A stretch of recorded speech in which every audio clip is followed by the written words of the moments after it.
Hello there. My name is Catherine Martinez. This is a collaborative conversation assignment. I wanted to first state a couple of accommodations that I am doing or making. I have my tablet with my questions, and they are fully zoomed in so that I can stay on task and best answer, best support the conversation that I will be doing most of the talking of. I will be doing this as a YouTube video that I will insert the link in a document along with the link of along with the links that I used for research. I'm still gathering a lot more, but I did want to put those in a document so that in reference to the questions that I'll be answering. I know that this was meant for a Zoom, but I am, again, making accommodations even for myself due to my disability. So I just want to make them aware at the beginning of the video so that you can understand that if I tap into the screen, it's because I want to make sure that I can see the time, because even as close as I am to my phone, it's still very difficult for me to see. If you see me come a little closer to the screen, do not be scared. I have still getting over a really ugly cold. I work at a private preschool. I run the school, and I'm the VPK teacher, so I don't know what the kids spread this week, but I tell you, it knocked me out. So pardon me if I come a little closer to the screen to check the time. Just want to make sure we stay on. I stay on task because I will be doing most of the talking. Pardon the cough and pardon the drink. I'm trying to drink enough fluids so that I can be at work tomorrow. Let's start with the first question. My topic is migrant workers and their effect in family literacy. I myself am an immigrant. I came to the United States in 1990. We made California our home for a couple of months. I was a very happy child, despite the challenges, despite leaving a communist country. I was born in Nicaragua in 1987, and my father immigrated to the United States first. He took 2 weeks to get here, made California, like I said, our home. And then it took my brother, who's 2 years younger than myself, and my mom 2 months to get to the United States. It was a very arduous journey, and I wouldn't wish it on any parent who has young children. I know that a lot of people make the journey still. And I think that I chose this topic not because my family was in agriculture, fishing, or farming in any sort of way, but we did move a lot as children, and I know that that was something that really affected me as a child. Not receiving proper education, attention, empathy, and understanding from adults, teachers mostly, and administration was also very difficult on me, and it led me to deciding on this particular topic. If I'm being honest, I'm an educator myself, and I love what I do. I'm very passionate about early childhood education and the need for there to be more support financially and a lot more in that field. So I chose, like I said, migrant workers and their effect on family literacy. And the first question is, what have you learned about your literacy issue? One thing that I have been able to take away from a lot of the things that I read online is that,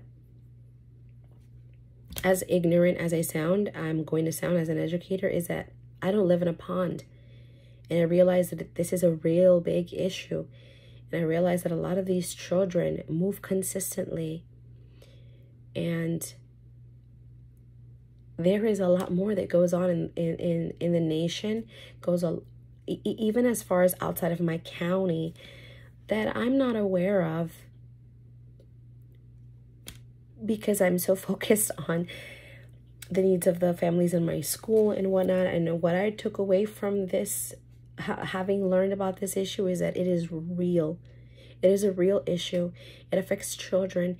It affects how these children become citizens in society, in our community and cities, and how they are responsible citizens. It affects them all around in their development as well. And I realized, or reflected on, when it asked, what have you learned about your illiteracy issue? I've learned that it is real.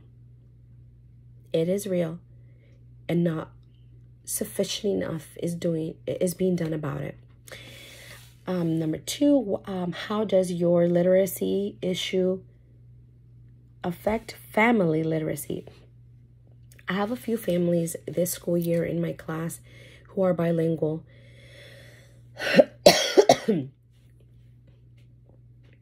I asked one particular family, they're Puerto Rican, and in reading the case study for this week's assignment about Chucho and Jacinto, it reminded me about my conversation with Nashel and Kenneth.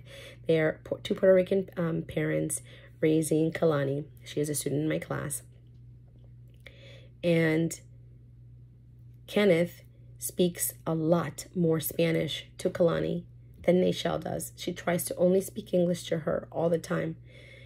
And they are trying to figure out the ins and outs of making sure that she is well-rounded in both languages, fluent enough to speak and write, so that she doesn't have trouble in school. Excuse me. It affects them as a family, because when they read to her, they're not always, they don't always know how to go about it. It affects family literacy in their home, at learning to navigate between 2 languages. And though they both come from Puerto Rico, or were born in Puerto Rico, Nashel grew up in New York and then moved to Florida, finished off high school, and went into college. So she has kind of stuck to English and uses Spanish with her family.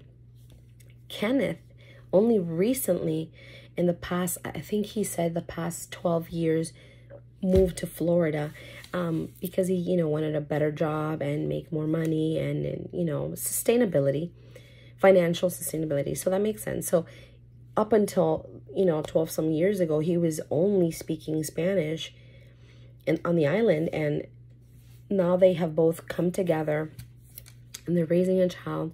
And when I read the question, how does, your literacy issue affect family literacy? I'm sure that a lot of families are trying to navigate the same thing. How do I incorporate literacy in my home? The English language in my home, especially them, for instance, that was an example. And then when I thought of migrant workers, I thought one of the things that I read about a lot is they move a lot. A lot of these families are agricultural families, and they are in farming and fishing, and they move. That's probably the one consistent thing about them. And because that happens, a lot of these children don't finish off the school year, or they start late, very late in the school year. A lot of these agricultural jobs are seasonal jobs, so they move frequently. So it affects the way that these children view literacy in general. And then on top of that, you have children that are delayed in schooling, and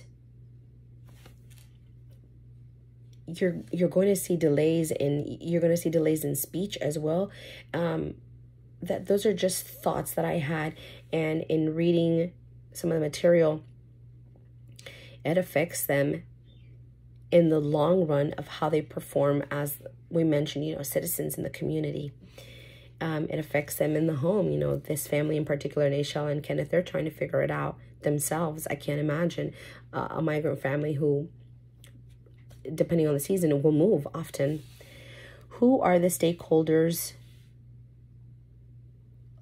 pertaining to your family literacy issue, and describe their different perspectives. So on one of the websites, Colorín Colorado, I had read and seen a video from Roger Rosenthal, I believe was his name, and he was talking about the migrant education program and Title I Part C.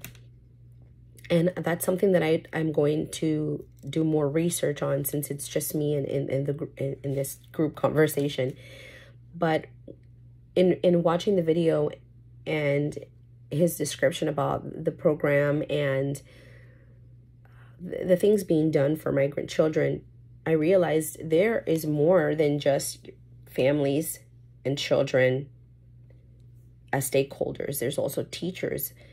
There's also people like him, like Roger Rosenthal, who's also, you know, he's the executive director. He's a person that's pushing this agenda forward, you know, that's knowledgeable in this topic. I think that people that are also lawmakers that push forward this agenda, this topic into government, I think that they're part of, they make up the stakeholders as well. Their different perspectives, absolutely. What are, you know, it says describe their different perspectives. Of course, you know, from a teacher's perspective, you know, you have these children that come in and out of your classroom all the time during the school year or well into the school year. You almost don't know where to start. You know, there has to be, I'm sure, there is a program, there is plans set in motion for that. It just makes it difficult. It makes it difficult for the children. It's challenging is probably a better word for them. As far as these lawmakers, you know, I think that one of the things I wish people could see more that sit behind desks sometimes is, I wish they were in classrooms and can see the not damage, but can see the difference that it makes in a child's life. These programs and plans are set in motion, and it's phenomenal. But at the same time, you know, there's also the things that happen at home too, and that there's also challenges at home. So there's a lot of different perspectives to look at. But for sure, the one I will always look at is, you know, from a teacher's perspective.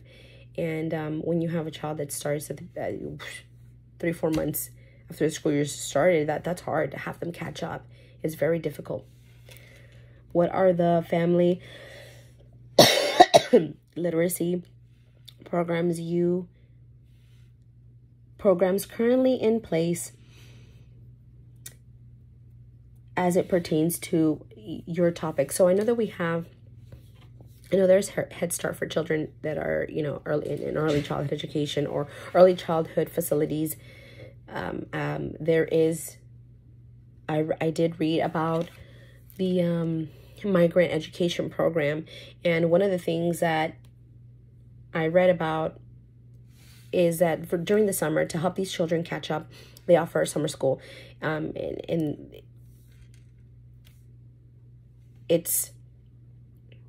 I will add the links in my document. It is intensive so that they can catch up. Ultimately, they're playing a catch-up game constantly. They're playing a catch-up game when it comes to children in grade school. And I think that besides summer school, I think there should be more integrative programs during the school year for them as well. We have the general education classroom, and then we have, you know, special education classrooms. There's less restrictive environments where those two are kind of meshed. Those worlds kind of are meshed together to help children with disabilities. And I think that the migrant worker children wouldn't qualify as, you know, children with special needs, but in the grand scheme of it all, they are children that have more needs than your average child who attends public school during the regular school year, you know, versus them who constantly move and miss chunks of information for their grade. I know that that's one of the questions that ask, what needs are not being met. And I think that that's one. That there should be more intensive curriculums for those children. I also didn't read a lot in my findings about early childhood education. We have early childhood programs, but none that I saw that catered enough to migrant children.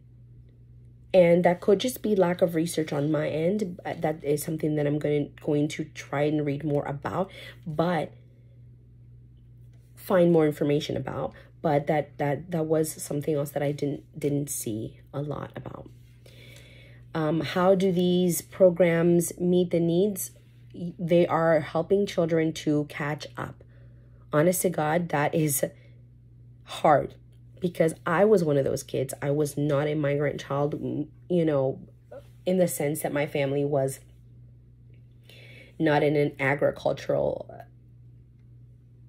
setting, a job type setting where we needed to move seasonally, but I moved a lot because my dad was always onto a job that would pay him more. Or if he got training at this job, then he felt the need to get more money somewhere else. And that was just family dynamic that was different. But I did move a lot. And besides my father's, the need to provide for us, my mom also felt that I wasn't reading or learning to read quick enough. So she wanted to make sure that I was in a school that was going to provide me a program that was a little bit more intensive, or they would give me more one-on-one opportunities to learn. I was very, very shy as a child. I was hyper. And as an adult, I realized that I had ADHD. But I was very, very, very, very shy well into third grade, because I was not reading at the level of other children. I had an accent. I didn't read, and English really wasn't my favorite. So literacy, or lack thereof, played a big part in my life. So when it says, how do these programs help? It helps us catch up. And I was one of them. It helps us catch up. It helps us get to a place where we can even socially feel adequate enough to be amongst our peers. And that is something very big, because then it leads into social emotional development. Based on what you've researched, what are some of the needs you will be addressing in your ideal family literacy program? Sorry, I had to zoom in a little bit more. The glare was not helping me. I'm going to zoom in right here, right now, and I'm going to just check the time. Okay, I'm trying to stay at those 20 minutes, so I have 2 minutes left. So one of those things that I wanted to research more about, like I mentioned, was more on what are the programs in place for these children to really catch up? How intensive are they? And what programs, assessments, or evaluations are in place, or even plans for children under the age of, children that are in grade school? So early education, like what is being done for those migrant children and their families? Because I can tell you right now that when you move a child from one place to another, transitions are very difficult. And if you have a child that has a disability, if you have a child that has any type of delay, you're going to see behavior issues in your child. That you're going to see things in your child, or they're not going to display anything and just be shy like myself. And then you're going to realize what's up with that, what's going on. So I want to be able to meet the needs of those children. I want to be able to read a little bit more about that and know how to best, ideally in what my family literacy program is going to look like. How can I incorporate those needs, and how can I address them? Excuse me. Those are the things that I'd like to do. Overall, this has been a great topic. I'm really enjoying reading more about the Migrant Education Program, Title I, Part C. And also, I really do need to make Alexa, stop. I made sure I had a timer on. This ideally would have been in a group setting where I could have a conversation with everybody else. But this is just information that I've gathered so far. And I wanted to put them in a video. Zoom by myself would have been kind of awkward. So, and this setting was probably my best option. I hope I have answered the questions as to the best of my ability, and I will be putting those links as a reference so that you're well aware that I did research and did read a lot of the topic. I did not incorporate my conversation with my family, my Puerto Rican family. They're great, but I can if that is something that you need me to do as reference. Other than that, this was great. I am enjoying my topic so far, and here's 2 more to come. Thank you.